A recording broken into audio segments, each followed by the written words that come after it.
Like share and subscribe. दोस्तों, भारत ने 308 रनों की बड़ी बढ़त हासिल कर ली है। दूसरे दिन का खेल खत्म हो चुका है और भारत जो है वो कंफर्टेबल पोजीशन पे पहुंच चुका है। बांग्लादेश के बल्लेबाजों की तो आज खैर नहीं थी। जसप्रीत बुमराह के सामने हालांकि कोई भी टीम है वो धाराशाही हो जाती, तो ये बांग्लादेश कौन सी बहुत बड़ी टीम है जो लंबा खेल सकती थी और टिक सकती थी। भारतीय गेंदबाजों का आज जलवा जला दिखा।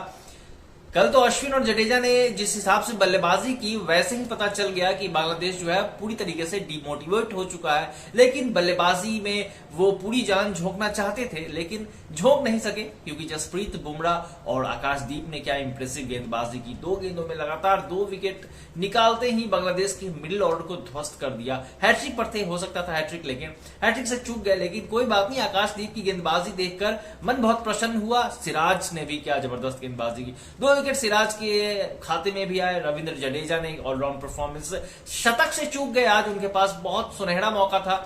खेल जब शुरू हुआ दूसरे दिन का तो वो शतक लगा सकते थे। 86 रनों की पारी खेली उन्होंने। नया गेंद बांग्लादेश की टीम ने ले लिया खेल के शुरुआत में, जिसके कारण जडेजा जल्दी आउट हो गए। उसके बाद अश्विन और फिर जो टेलेंडर्स थे वो भी जल्दी आउट हो गए। लेकिन बांग्लादेश के बल्लेबाज भी एक सेशन के अंदर ही लगभग पूरी जो टीम थी वो सिमट गई और भारतीय टीम फिलहाल जो है वो बहुत ही कंफर्टेबल पोजीशन पे है। और दोस्तों, मैंने पहले के वीडियो में भी कहा था कि बांग्लादेश के अगेंस्ट भारत जो है वो 3 से 4 दिन में 4 दिन तो काफी ज्यादा हो गए, 3 दिन के भीतर ही खेल जो है वो समेटेगा और वही होने वाला है। कल जो है वो खेल बहुत जल्दी भारत समेट देगा, क्योंकि बांग्लादेश को ऑल आउट करने के लिए भारतीय गेंदबाजों को सिर्फ 2 सेशन गेंदबाजी करनी होगी। 308 रन भारत ने ऑलरेडी बना लिए हैं। हो सकता है कि पंत और शुभमन गिल जो अभी क्रीज पर मौजूद है, पंत जो है वो 12 और शुभमन गिल जो है वो 33 रन बनाकर नाबाद है। हो सकता है कि दोनों बल्लेबाज अगर बड़ी पारी खेलना चाहते हैं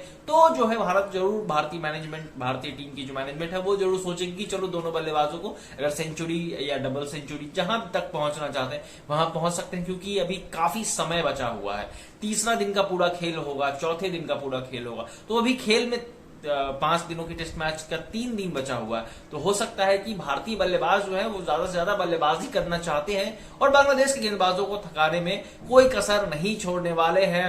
रोहित शर्मा और विराट कोहली का बल्ला बिल्कुल ही खामोश है। दोनों सेशन में दोनों का बल्ला नहीं चला है। रोहित जो है वो लगातार फ्लॉप साबित हुए हैं। विराट कोहली आज 17 रन बनाकर ठीक ठाक दिख रहे थे। हो सकता था, लग रहा था ऐसा कि कल जो है जब खेल कल शुरू होगा तो वो एक बड़ी पारी की ओर अग्रसर होंगे, लेकिन आज एक गलत डिसीजन, अंपायर का गलत डिसीजन था और विराट कोहली को भी नहीं पता चला कि जो एलबीडब्ल्यू वो आउट हुए उसमें बैट का किनारा लगा था गेंद में, जिसकी वजह से उन्हें आउट हो गए। और शुभमन गिल उन्हें इतने अच्छे तरीके से बता भी नहीं पाए कि आप रिव्यू लीजिए। रिव्यू लेते तो शायद विराट कोहली बच सकते थे, लेकिन विराट कोहली आउट होकर पवेलियन लौट गए।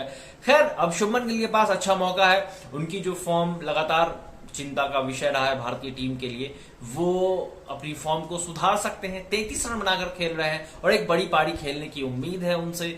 नंबर 3 पर जब से उन्होंने बल्लेबाजी करना शुरू किया है कोई बड़ी पारी भारत के लिए नहीं खेल सके हैं और नंबर 3 का पोजीशन आपको पता है कितना इंपॉर्टेंट होता है। चेतेश्वर पुजारा ने कई सालों तक भारतीय टीम के लिए नंबर 3 पर बल्लेबाजी की और ढेरों रन बनाए। कई बार भारत को जो है वो मुश्किल सिचुएशन से निकाला। तो शुभमन गिल को अब वो रोल दिया गया है और बहुत ही अर्ली डेज है, लेकिन देखना दिलचस्प होगा कि शुभमन गिल किस तरह से कोप अप करते हैं नंबर 3 के पोजीशन पे और कितना ज्यादा रन बनाते हैं। यशस्वी जायसवाल भी दूसरी पारी में कुछ ज्यादा नहीं कर सके, सिर्फ 10 रन बनाकर आउट हो गए। तो हालांकि पहली पारी में उन्होंने जबरदस्त बल्लेबाजी की। ऋषभ पंत के साथ एक अच्छी पार्टनरशिप लगाई और 50 भी किया था। जहां जरूरत थी वहां यशस्वी जायसवाल खड़े थे और सूझबूझ भरी पारी खेली, तो यशस्वी जायसवाल की तारीफ करनी बनती है। इसके अलावा भारतीय गेंदबाजों ने तो आज धमाका ही कर दिया। बांग्लादेश के बल्लेबाज तो समझ ही नहीं सके कि क्या करना चाहिए इनको खेलने के लिए। जडेजा ने जिस तरह से लिटन दास को आउट किया, उसके बाद शाकिब अल हसन को, तो बहुत ही आसानी से भारतीय गेंदबाजों ने बांग्लादेश की टीम को समेट दिया। अब भारतीय बल्लेबाज जितना ज्यादा रन बना सकते हैं बनाएंगे और बांग्लादेश को उस पोजीशन में डाल देंगे जहां से जीत उनके लिए असंभव हो जाएगी। बांग्लादेश की टीम सोच रही थी कि पाकिस्तान की तरह भारतीय टीम पर भी दबाव बनाकर भारत को भी हरा सकते हैं, लेकिन इतना आसान है नहीं। केएल राहुल पर भी सबकी नजर होगी दोस्तों। पहली पारी में उनका बल्ला खामोश था और जब भी कोई कभी भी भारत जो है वो प्रेशर सिचुएशन में होता है तो आप केएल राहुल से एक्सपेक्ट नहीं कर सकते हैं। या फिर अगर आप केएल राहुल अगर रन बनाएंगे भी तो ऐसी सिचुएशन बनाएंगे जहां भारत जो है वो आराम से अच्छी स्थिति में है, वहां से भारत को कोई नहीं हरा सका है, वहां केएल राहुल आपको अच्छी तरीके से बल्लेबाजी करते हुए देखे जाएंगे। या फिर भारत उस मैच को जीत ही नहीं सकता है, वैसे मैच में वो 50-60 रनों की पारी खेलकर अपनी जगह को सेव कर लेंगे और फिर नेक्स्ट मैच उन्हें खेलने का मौका मिल जाएगा। ये बोल के कि उन्होंने रन बनाए थे, लेकिन उन्होंने किस सिचुएशन में, किस कंडीशन में रन बनाए थे ये किसी ने नहीं देखा है और इसी वजह से लगातार केएल राहुल को खेलने का मौका मिल रहा है। पहली पारी में कुछ खास नहीं किए थे उन्होंने, कुछ खास नहीं किया। उनके पास बहुत सुनहरा मौका था कि वो अच्छी पारी खेलकर भारत को जो उस प्रेशर सिचुएशन से निकाल सके, लेकिन वहां भी उन्होंने घुटने टेक दिए।